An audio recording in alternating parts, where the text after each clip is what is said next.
Hello, good morning students of class 12 Science and Commerce.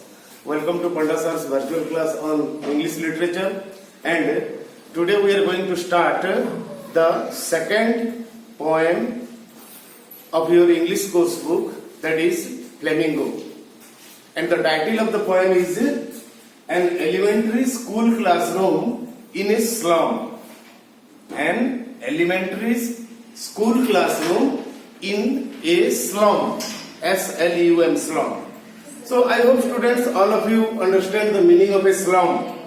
Slum, actually in well-developed cities, we find some areas or some cluster of population that is very backward in nature, means lack of almost everything, lack of proper sanitary facilities, lack of proper roads, lack of proper infrastructure. So, means in a well-developed city, they simply lead their life just next to animals.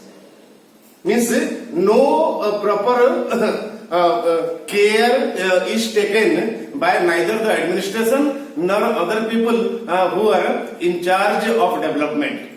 So that's such a place is called a slum, and it has a direct relationship with the economic standard or economic condition.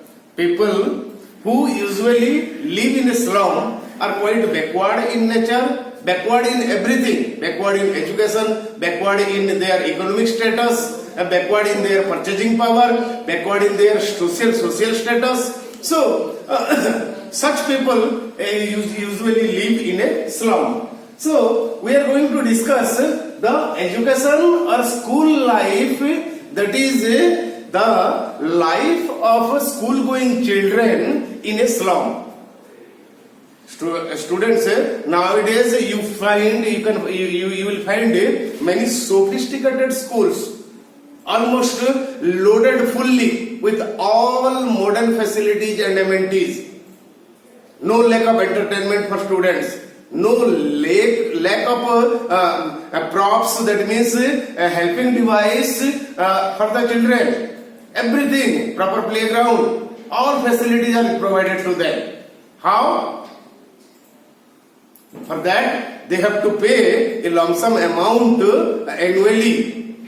So, the school children in a slum area are not so privileged. That's why they are simply deprived of all these facilities and amenities that is available to comparatively richer people.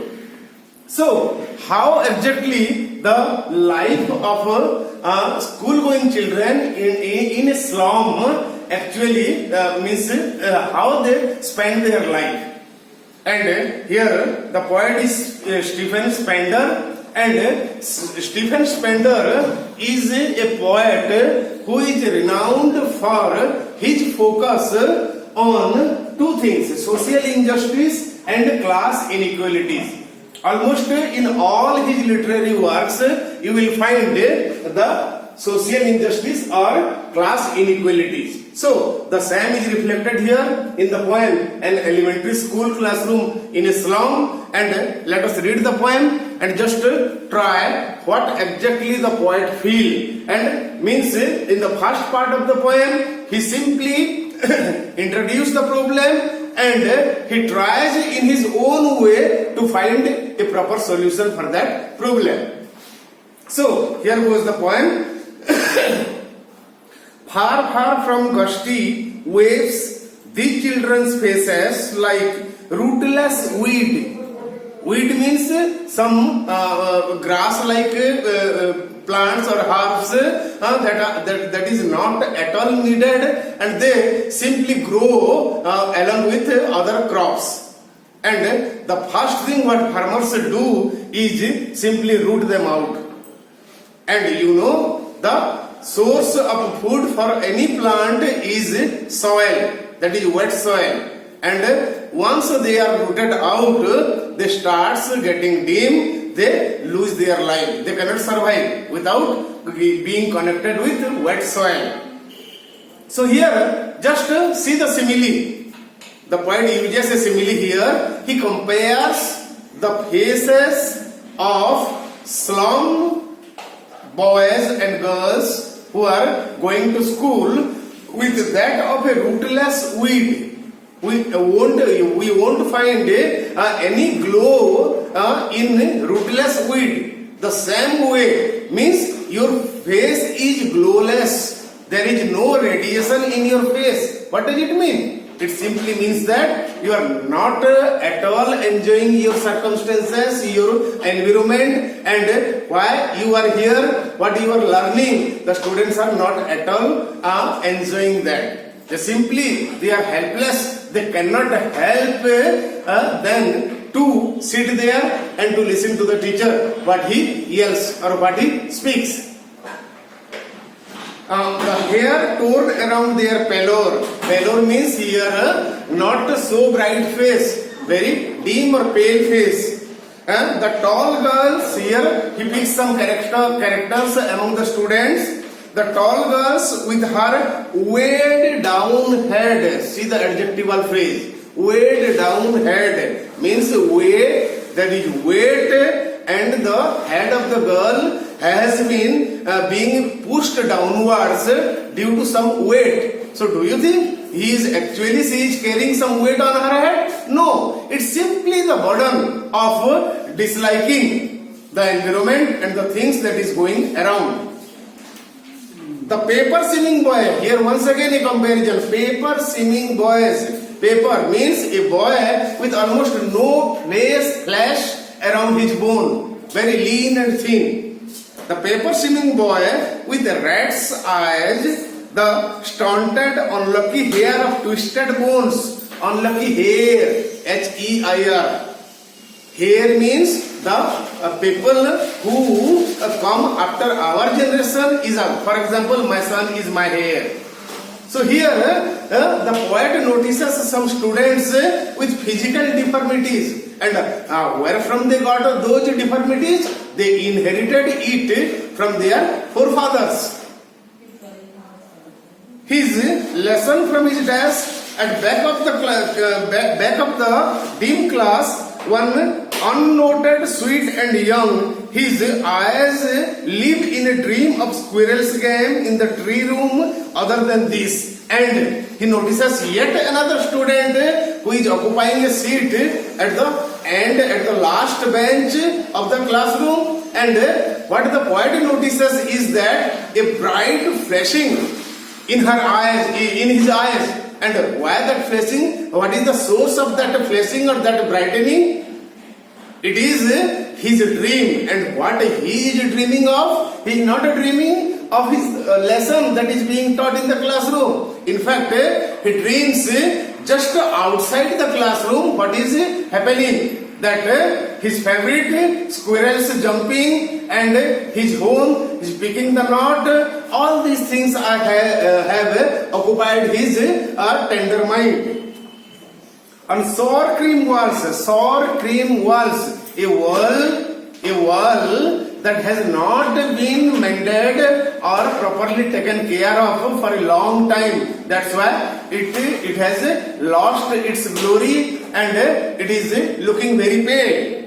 On sour cream walls, donations, Shakespeare's head, cloudless at dawn, civilized dome riding all cities, a ballad, flowery, Triasol Valley. So all these things you can in your class also you find many things.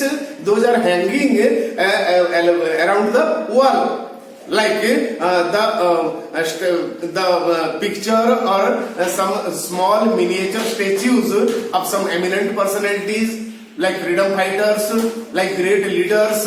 And here in that particular classroom, what we are talking of, the children have Shakespeare head and on another donation. Shakespeare, the literary genius, all of us know very well, but least the students are interested in Shakespeare or English literature. Why? Because they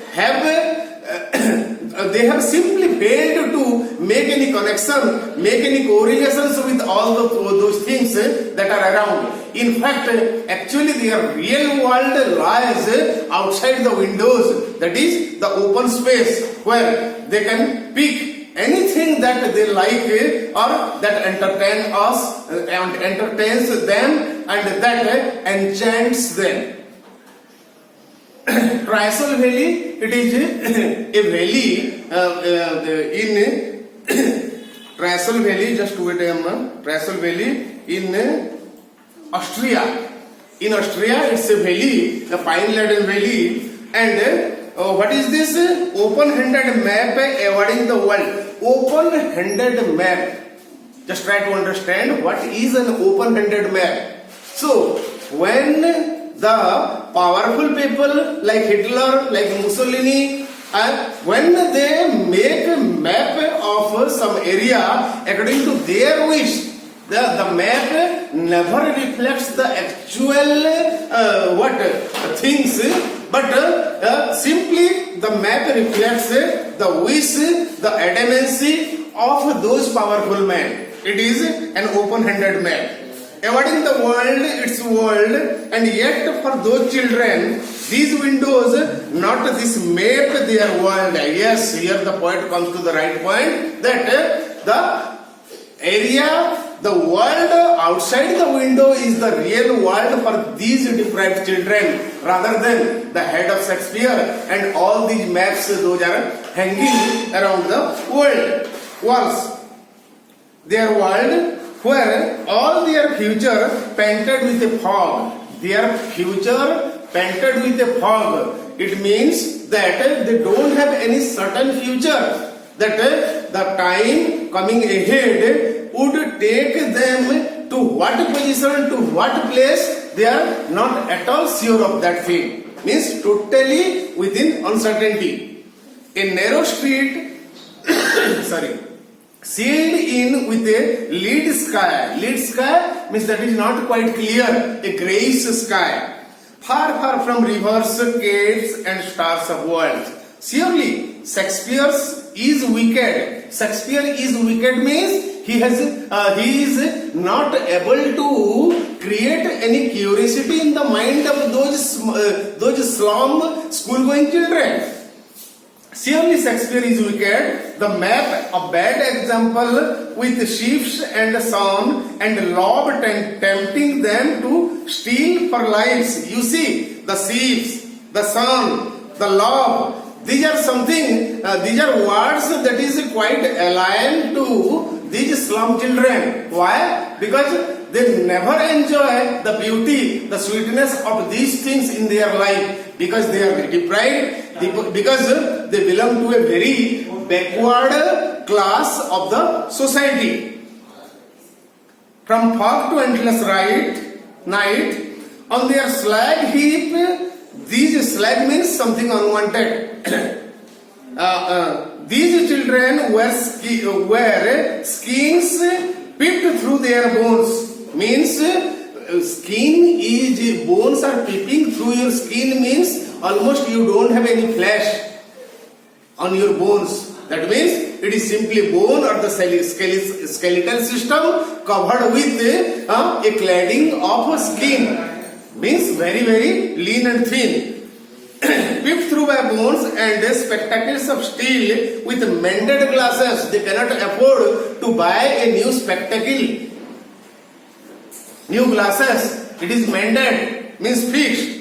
Like bottles beat on stones, all of their time and space are foggy slum. So, the word foggy here, students, means that something uncertain. It is symbolic. There is no fog around. But something, when the narrator says something foggy, means it is quite unclear, it is quite a blur. It is not visible very clearly.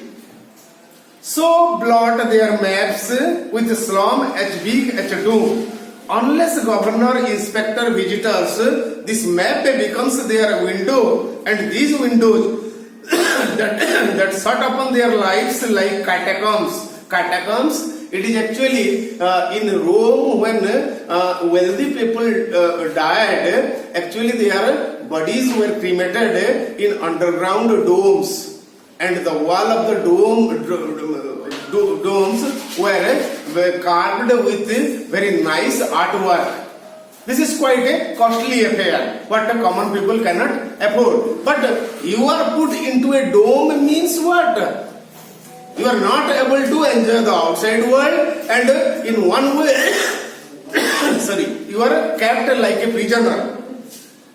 That sort upon their lives like catacombs, brick o brick, and here the narrator finds a solution. Brick o brick open till they break the town. They break the town means they break the catacomb. They break the position they are enjoying. That means that like a captive. So just ask for your freedom. Come out of the problem you are trapped in. That's the narrator is saying. And sow the children to green fields. So sowing the children to green fields means making them exposed to the outer world, where they can learn newer things, where they can actually extract the best possible things, inherent things that is present in their body and mind. Run azure in gold sands, and let their tongues run naked into books. The white and green leaves open history. Theirs whose language is the sun. Language, whose language is the sun means as the light of the sun cannot be put into a confined area. It spreads all everywhere. The same way, the slum-going children must be exposed to the outer world, and only the entire universe should be a limit to them. So, students, this is the poem. An elementary school in a school classroom in a slum, and the same way what I have already told you, that you have to write a summary, you have to pick some new words that is confusing here and to write their meanings, and after that what a couple of questions that is given in this textbook, you please try to answer them in your notebooks. Thank you and have a nice day.